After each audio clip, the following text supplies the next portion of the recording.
Hello, welcome to Wine the Flick, our first Wine the Flick of 2018, and because it is indeed January, it is, as it is every year, a cinematic dumping ground. However, we had fun at the COMMUTER. This is my very, very good friend, Lael Loewenstein, who I've known for many years, who you also do KPCC FilmWeek. That's right.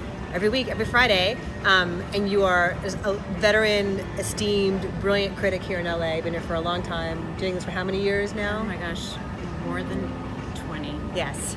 So we're talking about VHS tapes prior to this. We were talking about how old we are. That's right. But seasoned. Anyway, our wine today is brought to us by the lovely folks at the Tipsy Cow. We're at a food court. We're at an awesomely upscale food court at the recently renovated Westfield. Very fancy. In Century City. We're surrounded by high-rises and there's like a Bloomingdale's behind us. Anyway, it's very nice. And we just saw The COMMUTER, which, you know, in theory would not be a good movie because it's a big, dumb Liam Neeson action movie coming out in the second weekend of January. But, was it fun? It was fun. Okay. Somewhat. I felt for like the first half of the movie, I thought like, gosh, this is much better than the typical January crap that's dumped out. Like I felt like this is actually kind of engaging, kind of entertaining. We should say something about the setup. I mean, okay, so it's taken on a train essentially because Liam Neeson has a particular set of skills, as we know by now, and he gets his phone call. He's a commuter. He goes from some town up the Hudson River, Tarrytown. He goes into the city every day, knows everybody on the train. He's an insurance salesman.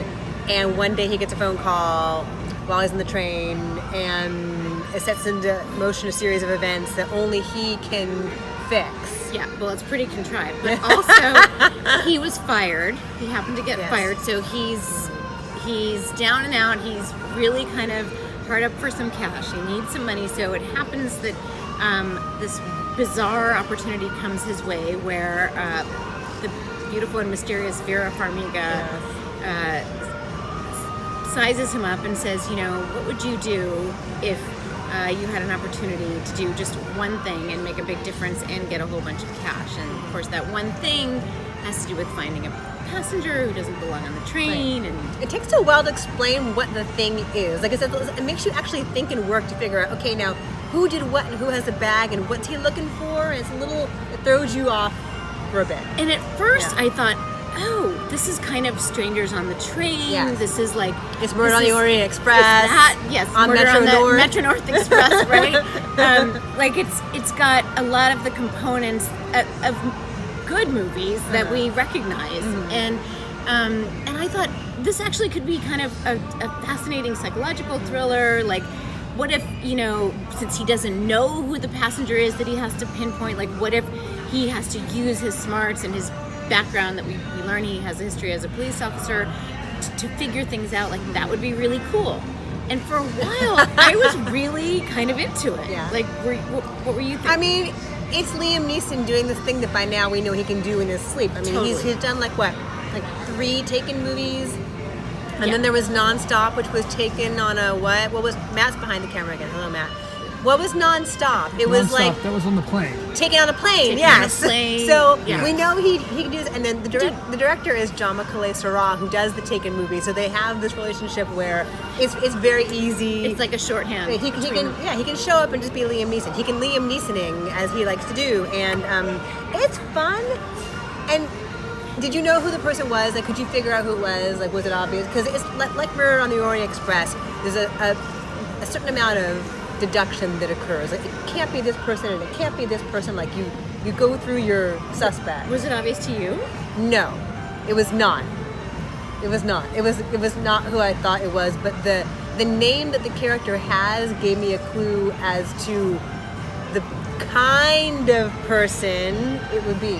Really? Oh, that's good. That's really good. Okay. There's a literary through line, a classic literary through line. It comes back. Yes. We're not giving anything away, I mean, promise. now that you say it, yes, I see it all in retrospect. And of course, it did kind of fit together nicely. But I did not know who it was. And I felt like, you know, I was kind of having fun for a while with the whole process of elimination. Like, okay, could it be this person? Could it be... And the whole, you know, sort of almost like And Then There Were None, Agatha Christie Murder on the Orient Express or whatever, It's whichever one of these. It is derivative, but fun. it's very enjoyable. And you know, because he's someone who has ridden this train every day for 10 years, he knows most of these commuters. And so he has to figure out who doesn't belong on the train, essentially. And the way he goes about that actually was pretty entertaining. And the way he uses the trust he has built with the people on the train, and also the MTA employees or whoever they are who also know him, and he's able to work that connection to his advantage when things start to get a little rough for him. Actually, that was one of the better parts That of was the film. tricky. Like how he's someone who generally keeps very much to himself, but he has to establish these relationships with people in order to get information about them. And so he'll sort of trade a little bit to get a little bit back. And because he's done that, which is sort of counter to who he usually would be, he actually has earned a certain amount of conspiratorial trust with these people. And so later that's going to be important in the film. And he can figure out who he needs to be for each person to deduce that they are not who he's looking for. And that's kind of fun. Exactly. How he becomes a different person with each possible passenger. But we're second guessing all the time because it could be, might not be. No, it does keep you guessing, and it does move really well. And there is, of course, the constant propulsive forward momentum narratively and also geographically, because they got to get to a destination, and when they get there, something's going to happen or it's not going to happen. Having said that, some of the effects look kind of cheesy. Some of the camera work is really cool. And we're back. So Matt got a phone call. Matt has many things to do, one of which is watch us drink and talk about movies, but people also want things from him all the time, and so sorry, Matt, you had to answer your phone. Sorry, next time I will put it on airplane mode. Please. And not get interrupted. I said no calls. I'm fired. So I was gonna say that, like, it moves really well, but some of the effects are kind of cheesy, I thought. Like some of the fight sequences, no, it's not a spoiler here, there are fight sequences in a Liam Neeson movie in January. There have to be. Some of them kind of look like jumpy and sped up. Yeah, and also the fake punch. You could kind of see the fake punch coming, and it just. Other times though, he gets the shit beat out of him. He does get beat up. I mean, to me though, your point about the special effects looking cheesy, yes, there are moments where they look incredibly cheesy, but there's also these really exciting sort of pulse pounding moments where he has to go under the train and around the train and disconnect the train and reconnect the train and all. They make use of the train. Definitely all sides of the train, and very, very excitingly. So it, to me, represented the best and the worst of what movies are capable of. I mean, in terms of action and special effects. Because it's always a tricky thing when you have a movie that is set in a very confined space, like Our Boyfriend Tom Hardy in Locke. Lael and I both like Tom Hardy a lot, so much, right? And so it's a tricky thing. I love it too. Tom, if you're watching this, we really appreciate your many talents when you're driving and talking on the phone at the same time. So, but that's a tricky thing. Like, you put Ryan Reynolds, buried alive in a coffin. Like, how does he get out? So they're stuck on this train. They don't really ever get off the train. So it's always the tricky thing. How do you make use of it? Which can be a great challenge for a filmmaker. Like, going back to Hitchcock again, Lifeboat being sort of the quintessential example of how to make use of a confined space for a movie and tell a really engaging story and make it really exciting and suspenseful. To a large extent, this movie did that well, and I thought making use of just the train, all the different spaces within the train, how to figure out how to use that space, I liked that. To me, it sort of jumped the shark, though, or jumped the track. Jumped the rail. Jumped the rail, exactly. Jumped the rail, which was a bummer. Like, there was a moment when I felt like, it's like you've lost me. Did you feel that moment? It gets silly. It gets silly, but I also didn't have a whole lot of high hopes for this. So the fact that it was Because it's so January. well made for so long, I was good with. There's a cool thing that Jean-Michel Serra does with various camera movements and various visual effects, and one of them is Liam Neeson knows who's getting off at which stop based on what quadrant of their ticket is punched. Yes. And going through the corridor of the train, he'll go through the hole that's been punched in the ticket. That was kind of cool. Like, there's some cool, tricky stuff that was really here. neat. Just the whole sort of varying perspective, and the use of the punch, that was as a sort of perspective lens. Yeah. It was really cool. It's edited well. It moves really well. Somewhat. It's a good cast. Yeah. What did you think of the choice of the editing in the beginning? Like the way there's this really weird thing that happens in the title very beginning, sequence. Yes. in the title sequence, where sort of one day is edited into the next, and we don't, giving this sense of his life is very much the same every day. But I didn't feel like that worked quite as elegantly elegantly as it might have. You said that precisely what I was thinking. Yeah, like it's a cool idea. Yeah. That every day is the same with slight variations. Like maybe he has a fight with his wife, or maybe he has have a nice kiss goodbye at the train station, or maybe he and his son get into a fight, or whatever it is. Like every day is the same with slight tweakings.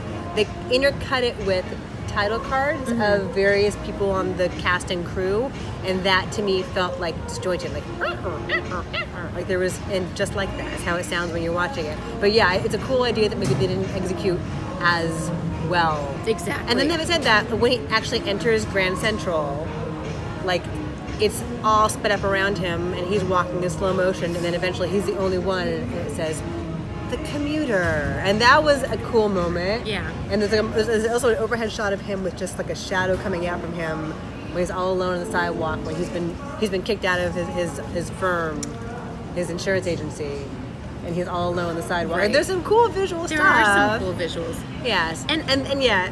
having taken that train, by Have the you? way, Yes. one of my best friends lives in Poughkeepsie. I have taken that train from Grand Central several times and back to Grand Central. I can tell you that, like, I thought it really did capture the sense of what it's like to get on a crowded commuter train when you're like, looking for a place to sit and everyone's just being way too loud on their cell phones. There's a Yankee game that day. Yeah. And you're just like, God, can't anybody respect my space or any of this? So it did feel very kind of authentic in that sense. Yeah. The texture of it felt realistic. All the different New Yorkers. Yeah. And they're also trying to place it in the summer of 2016, in a time of turmoil, a time of it's hot in New York, and the presidential election is going on. People are still recovering from the economy collapsing. Like they're trying to create a sense of, okay, it's not just a train, it's what that train means in the larger sense of the world. And maybe they don't hit that quite as effectively as they mean to.